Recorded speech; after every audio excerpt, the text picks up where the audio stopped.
Hey everyone! Welcome to the Parrot and the Painting. So I had fun planning this one because I got to be a little bit mysterious in our program description. So you knew that the book was going to be The Parrot and the Painting by Thea Feldman, but not who our featured artist would be. So hopefully you've had a chance to read the book. If not, spoiler alert. Today our featured artist is Frida Kahlo, who you can see in the cover of the book down there in the corner with her artist easel as Bonito the parrot is flying overhead. So if you've had a chance to get your supply bag from the Indian Trails Library, you should have pretty much everything you'll need for our 3 activities today. I do suggest grabbing some other supplies. We'll need scissors, tape, glue stick, and then crayons, markers, colored pencils, whatever you have to decorate. You may also want to take a look around your house for some other art supplies if you have them, like stickers, washi tape, yarn, sequins, anything that can be used to add a little bit of extra pizzazz to your artwork. So find a nice, flat, clean workspace. You can see I have some plastic and some paper down on mine to protect it from all of the great things that we're going to make today. And once you have your supplies and your workspace all set, we'll be ready to get started. Our first project today is a paper parrot puppet. Say that 5 times fast. So this is in honor of Bonito the parrot, the narrator of our story. So we're going to need a few things from our supply kit. You'll want your parrot template. Yours is going to be green, so you can look for the green piece of construction paper. We have 2 sets of paper strips. One of them is about 1 inch wide. The other one is about 1.5 inches. And then we also have our yellow square, 1 Google eye, and we just need 1 because our parrot is in profile. You'll also want your scissors and your tape. Now our first step is going to be to cut around the solid line so that we can cut out our parrot template. The next step is going to be actually cutting into the paper on the dotted lines here. So we're going to kind of fold our piece of paper vertically and then cut into it that way. That is a step that it might be helpful to have a grown-up or maybe an older sibling assist with. So keep that in the back of your mind, but let's go ahead and get started. We'll cut out around our template. So the piece that you see with the kind of spiky edge is going to be the back of our parrot's head. And then the other part is going to be where we'll make our parrot's face.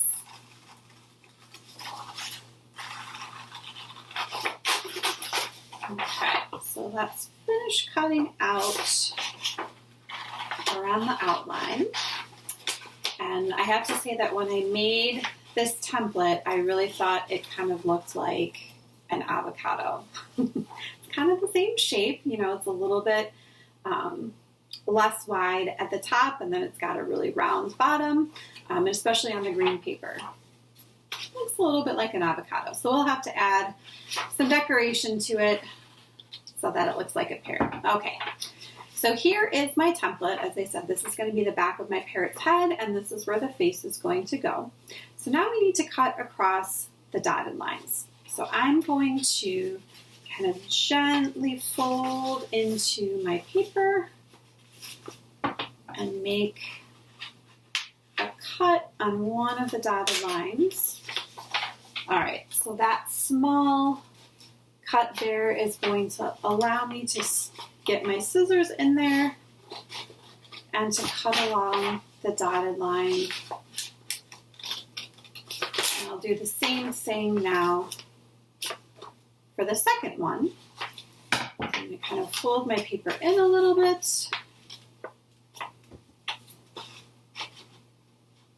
Cut on the dotted line.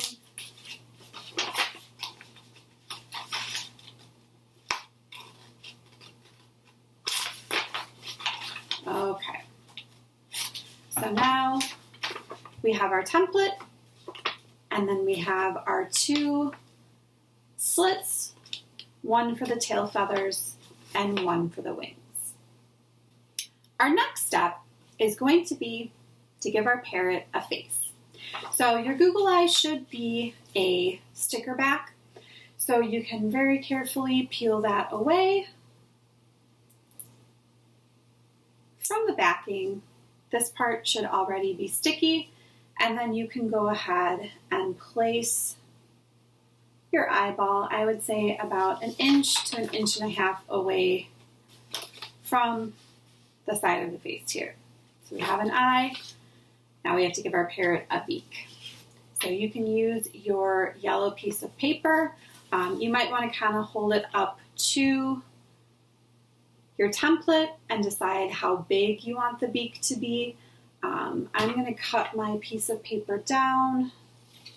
So that's just about, say like maybe 1.25 inches. And then I'm going to start cutting into it. I'm going to make just a little bit rounded. And then I can match that up to my template and decide, does that look good? I'm going to say yes. So I'll use my glue stick to glue that down. Right on the edge of, it's a very gluey glue stick there. All right, right on the edge of my paper. And then if you would like, you can use a crayon, marker, or pen to add a line on the beak. So I have to show where your parrot's mouth would be. And if you need inspiration for this, of course, you can always look at your copy of The Parrot in the Painting, which will show you what a parrot looks like, right? Okay, so we have our parrot body and face. Now we're going to add our wings and our tail feathers. Okay, so let's start out with our wings. We've got 3 sheets of paper here. To start out with, we're going to group them so that they all have the same profile. None of them is sticking out more than the others. And we are going to feed them through the top cut that we made in our parrot template. All right. So now you can see that our papers want to go on an angle because of the way that our paper is cut. So I'm actually going to turn my papers so that they are facing this direction. I'm going to scoot this up just a little. All right, I think that looks good. So now I'm flipping my paper over to the back so that I can fold these papers in. All right, so I want to fold along the line of the paper cut here so that the pages are folded over my template. So now when I come back to the front side, I can kind of expand my papers out so that they take up the whole space from side to side where my dotted line is. Now, if you have a favorite color, you can rearrange your papers so that your favorite color is on top. We just want to make sure that we can see all 3 of the colors because that's going to make it look a little bit more like the multicolored feathers that a lot of parrots have. All right, now to affix this in place, I'm going to take some glue. I'm going to put it right here, kind of what would be my parrot's armpit, underneath where the papers are folded over, so that when I fold them down again, that glue is going to hold them in place on the front. And then I'm going to come here on the back, do the same thing. So lift up my folded papers, add some glue underneath the fold, and then I'm actually going to cut off the extra little bit here, and I'm going to add a piece of tape to the bottom just to make sure it holds it in place. So now you can see my wing feathers have a little bit of flexibility, but they're not going to be moving around back and forth. All right, so we have our wing in place. Now we're going to add our tail feathers. And this is kind of fun because we've actually got 4 different colors. So we're adding even more color to our parrot. All right, so we're going to do the same process. We want to have all 4 strips of paper kind of in the same profile, so none of them is sticking out more than the other. And then we're going to carefully feed them through the second cut in our paper template. All right, now I'm going to set mine down on the table here, and I want to kind of measure about even. All right, and that's where I'm going to make my fold. So I want to have just as much paper on one side as I do the other. So I'm going to press down with one finger and then give my pages a little fold here. All right, so now we're going to kind of fluff them out. And again, if you have a favorite color and you want that one to show a little bit more than the others, you can kind of rearrange your strips of paper. But we want to move them out so that they take up the whole area that we've cut out in our template. There we go. All right, so now we have our tail feathers. So we're going to do the same thing as we did with our wings. We're going to add some glue right here underneath the cut in the template so that we can get our tail feathers to stay put. There we go. All right, so I can press those down, hold them in place, and then I'll do the same thing on the other side. I'm going to lift up my folded pages and then add some glue underneath. I would be relatively generous with your glue here so you can make sure that they stay in place. Maybe fan them out a little bit more. All right, so there is our paper parrot puppet. Now, at this point, if you're happy with what you have, that's fantastic. The final optional step would be to add a punch or a small hole. I would recommend doing it kind of about where Bonito's neck is going to be. If you do it at the top, our papers where our wings and our tail feathers are is kind of heavy. It might pull it down at a weird angle. So putting it about here, I think it would be the right placement. You can ask your grown-up for help if you need it. But if you put a small hole in there, you can always thread a piece of yarn or string through, and then you would be able to have your paper parrot puppet hanging from a window or maybe a plant or a tree. So it looked like Bonito was kind of flying through the air. All right, so that's our first project. We're going to take a little bit of a book break and then we'll head into project 2. So I really enjoyed our featured book, The Parrot and the Painting. I thought it was a great introduction to Frida Kahlo, but there's so much more to learn about her life, her artwork, and her pets. So I wanted to share another book with you today. This one is called Frida Kahlo and Her Animalitos by Monica Brown. It comes to us from North South Press. And it just will give you a little bit more sense of Frida Kahlo's life and how important her animals were to her. This is the story of a little girl named Frida who grew up to be one of the most famous painters of all time. Frida was special. This is also the story of 2 monkeys, a parrot, 3 dogs, 2 turkeys, an eagle, a black cat, and a fawn. They were Frida's pets, and they were special too. So that's 11 pets. I have 3. I'm a little bit jealous because Frida has 4 times as many as I do.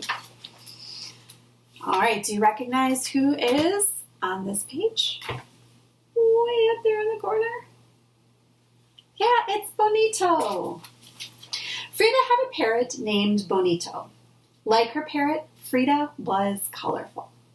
She liked to wear bold shades that celebrated indigenous Mexico and her own heritage.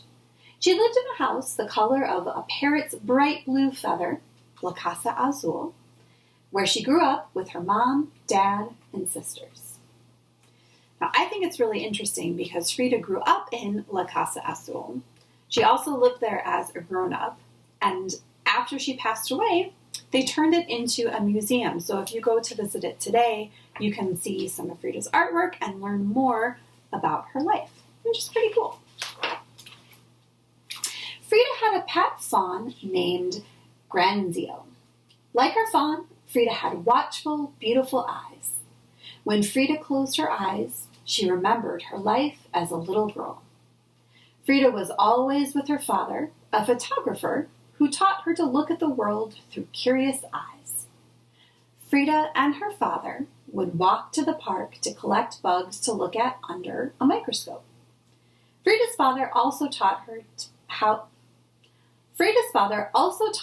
to paint finishing touches on his photographs. Frida loved the small brushes and the beautiful colors. All right, so there they are in the park, getting in touch with nature. Frida had a cat with black, shiny fur, the same color as her long, dark hair. Like a cat, Frida was playful, but as a child, Frida couldn't always play. When Frida was 6, she got very sick. She was in bed for a long time. But little Frida didn't get sad or bored. Instead, she used her breath to make mist on her window, and then she drew a door with her finger. Frida used her big imagination and curious eyes to walk out the door with a magic friend, a little girl who danced and played like a kitten. Frida was independent like a cat. If any of you have cats at home, you know what that's like. Frida's sickness left one of her legs different from the other, and children made fun of her. But this didn't stop Frida from skating and riding bikes and rowing on the lakes of Chapultepec Park so that her leg could get stronger. Frida was not afraid to do things other little girls didn't usually do. She wore overalls and boxed and wrestled. So her family wanted to make sure that she was going to be strong and healthy. So they wanted her to have a lot of physical exercise so that she could try to regain some of the strength in her leg. So I think it's really interesting that she tried so many different kinds of sports and movements to help her get stronger. Frida had 2 spider monkeys, Fulang Chang and Camito de Guayabal. Like her monkeys, Frida could be mischievous, even when she was a teenager.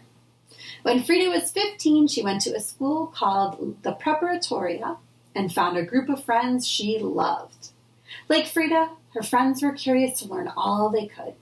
Together they read and studied and argued and sometimes got in trouble. Wearing matching caps, they rode donkeys through the hall of the Preparatoria and set off firecrackers. I do not recommend doing that at all. Guessing that Frida and her friends probably got in trouble, and they definitely made a statement, right? Frida had an eagle named Gertrudis. Like her eagle, Frida's imagination could fly high. When Frida was 18, she was in a terrible accident, and once again, she had to be in bed for many months. This time, Frida didn't create a magic friend. She created art. Frida's mother made her a special easel and hung a mirror over her canopy bed so Frida could paint. Frida used her imagination and curious eyes to do just that. Feet, what do I need you for when I have wings to fly?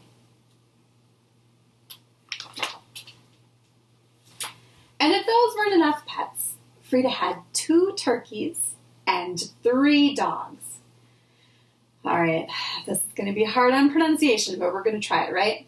Signor Zolotol, Signorita Capolina, and Signora Costi. Frida's turkeys were intelligent and sensitive, just like herself. And like Frida, her dogs were warm and loving. When she was lonely or sad, she would wrap her arms around them, and they would comfort her. Her Zolo dogs were the same breed that ran and hunted with the Aztecs thousands of years ago, and a reflection of Frida's heritage, of which she was very proud. Frida's dogs had no hair, but their bodies were warm, and Frida gave them great big hugs whenever she felt lonely or sad. Frida's Animalitos were spirited and entertaining, just like Frida. When her 2 spider monkeys were being good, Frida would hold them like babies. When they were being mischievous, they would steal socks and fruit and leap through windows so no one could catch them. I don't know if I would want a monkey as a pet. That sounds like a lot of mischievousness to deal with, doesn't it? Her parrot, named Bonito, liked to snuggle under the covers while Frida took naps and would do tricks at the dinner table for pats of butter. Thinking Bonito sounds like maybe the easier pet to live with, right? Frida's Animalitos played all day in the courtyard at La Casa Azul, the bright blue house on Londres Street. Her husband, Diego Rivera, even made the animals a pyramid to climb on so that her pets could roam freely. That looks like a really amazing space to live and play in if you were a pet, right?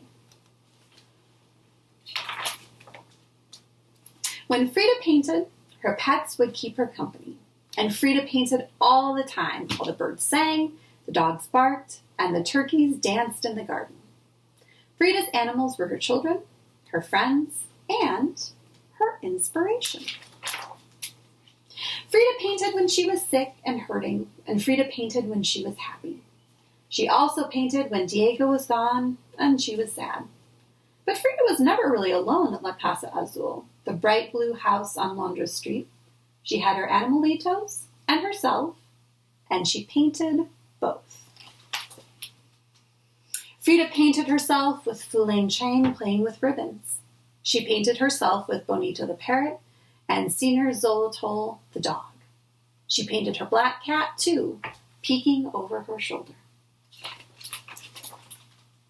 Frida painted herself with all the pets she loved so much, and even butterflies and caterpillars.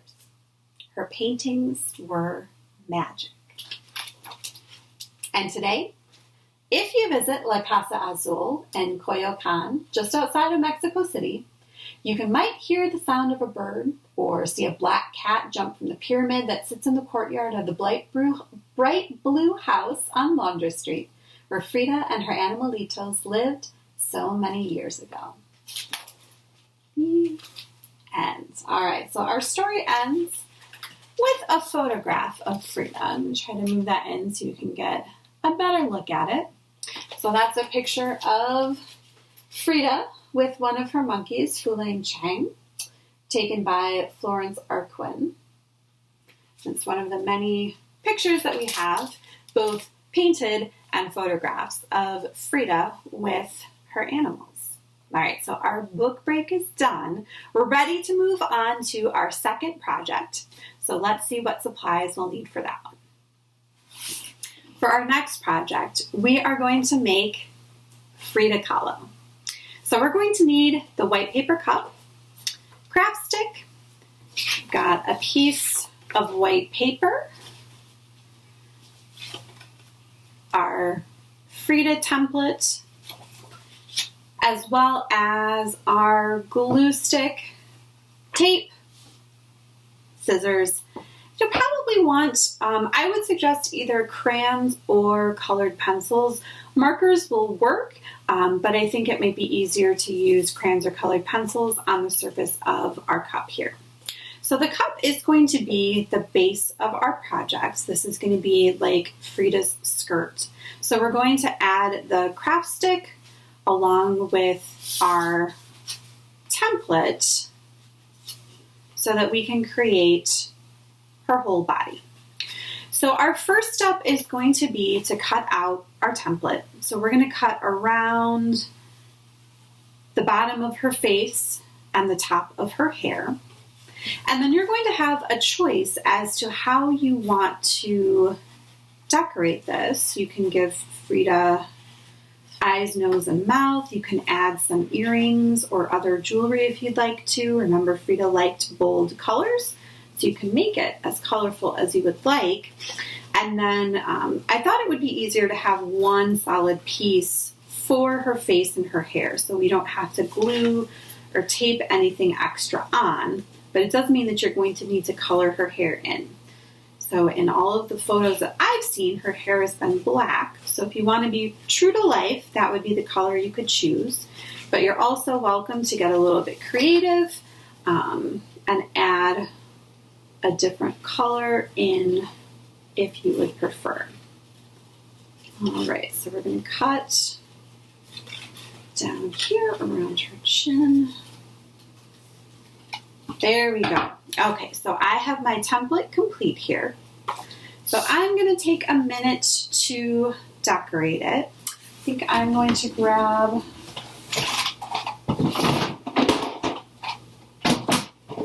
some crayons here. All right, so I'm going to look for, here we go, a black crayon. So I'm going to color in her hair.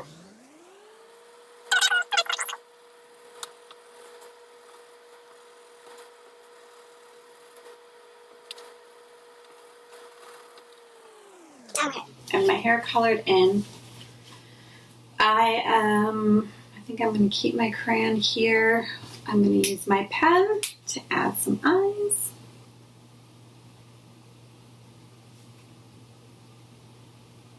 And of course that pen is running out of ink.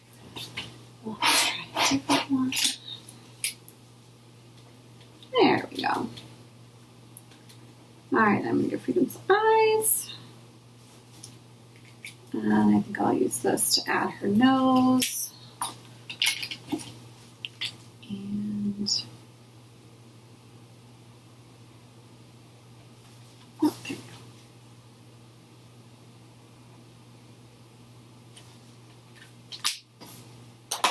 go. Her mouth. Okay, so I have my face template completed. So I'm just going to add one more detail. I've got some washi tape here. So I am going to tear off 2 little pieces to be Frida's earrings. All right. So I'm happy with my template. I feel like it's complete. All right, so now I'm going to flip my template over. And I will use some tape.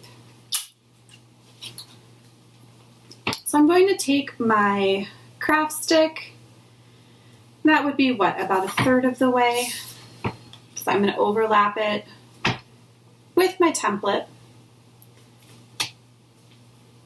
And then use the tape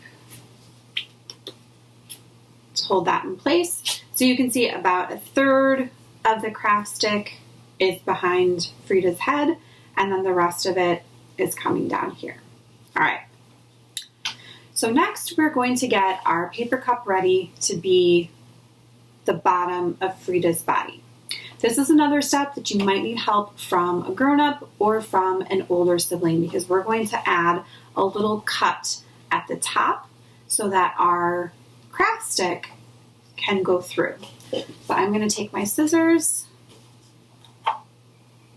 All right, so I added just a very small cut there at the top. And then our next step, if you would like, would be to decorate the bottom of Frida's body. So again, I would suggest crayons or colored pencils. I think that's going to be a little bit easier to use than markers or paint. So go ahead and decorate whatever patterns and colors you would like. And then when you're ready, we are going to take our craft stick, we'll put it through, not all the way, but I would say about halfway through. So you can see Frida's head is sticking out, and then we've got a little bit of space between the bottom of her chin and her, where the craft stick goes into the cup, right? Okay, our last step is going to be to add the piece of paper here. It's going to wrap around to look kind of like a shirt or a shawl. So you're going to want to decorate this as well. Just keep in mind that kind of this middle section of the paper, when we fold it over, this is going to be the back, and the edges here are going to be what shows in front. So that might influence your decorating style a little bit. So when you're done decorating the base and your paper, be ready to put it all together. So we're going to take our paper, and we want to have our tape ready to go. We're going to wrap it kind of this middle part here around the back, and then bring our two edges down in front. So if you look at the back, you can see this part is actually higher up, and then the 2 points in front come down quite a bit. So you want to make sure that they're overlapping. We're going to add a piece of tape. It might be helpful to have somebody else get that tape ready for you. So I'm going to just put one piece here to kind of hold from the edge of the cup down that front seam, and then I'm going to add a second piece across to hold the rest of her body in place. Now, the cool thing about this is that because we just taped this piece of paper down, if you come back to it, say in a couple of days or a couple of weeks, and you think, oh, I have another idea for a super cool, colorful outfit for Frida, I want to change it out. The tape means that you can actually pull this off. You can reverse the piece of paper, redecorate it, and put it down, or you can always use it as a template to help you cut another piece of paper instead. So you can actually keep coming back to this project and adding different colors, different patterns, or even different supplies. Again, if you've got sequins or stickers or washi tape, glitter glue that you want to add on to help decorate, you can just keep kind of expanding on it and make it into a really beautiful work of art. So our second project is all set. We have Frida, we have our parrot, and we're ready for our third activity. Our final project today is a self-portrait. So out of all of the paintings that Frida Kahlo made throughout her career, about a third of them were self-portraits. So she would draw a picture of herself and then add in other things like plants, animals, other images that were meaningful to her or expressed how she felt in the moment. So I just want to show you a quick picture here. So this is a photograph of Frida Kahlo. So this is what she looked like in real life. And then this is one of her famous self-portraits called The Frame. So you can see Frida painted a picture of herself, and then she added a frame around it that has two birds. I think they look like parrots. And then it also has some really colorful flowers, and you can see, again, there's bright pink and yellow and blue and red. So we're seeing those bright, vibrant colors throughout the picture as well. So our final project is going to be making a picture that represents you. And this is one of the most abstract things that we've done in our K2 programs before, so I don't have a lot of instructions for you, but I do have some suggestions. So we're going to start out with your white piece of cardstock. You're also possibly going to want your animal pictures here, and these are some common pets that maybe you have or you might want to have, and these are ones that you can cut out and add into your picture if you'd like. We also have some craft sticks, and so these you can use to create a frame. So those would get glued down on the outside edges of your paper, So a lot of times when we see a painting, it has that frame around it. It also is kind of helpful because it gives you something to start with, so you're not just staring at a blank piece of paper like, I don't know what to do next. So we can use those. We do also have 2 foil cupcake liners, and these are ones that you can use kind of as is. You can just glue it down as part of your picture and have it be almost like a flower. You can use your scissors to cut into it and make that look a little bit more like petals. You can make it into a different shape or just cut it up entirely and even sprinkle it on for a little bit of sparkle if you'd like. So I would also suggest grabbing some other art supplies that you have around the house. Again, your crayons, colored pencils, and markers.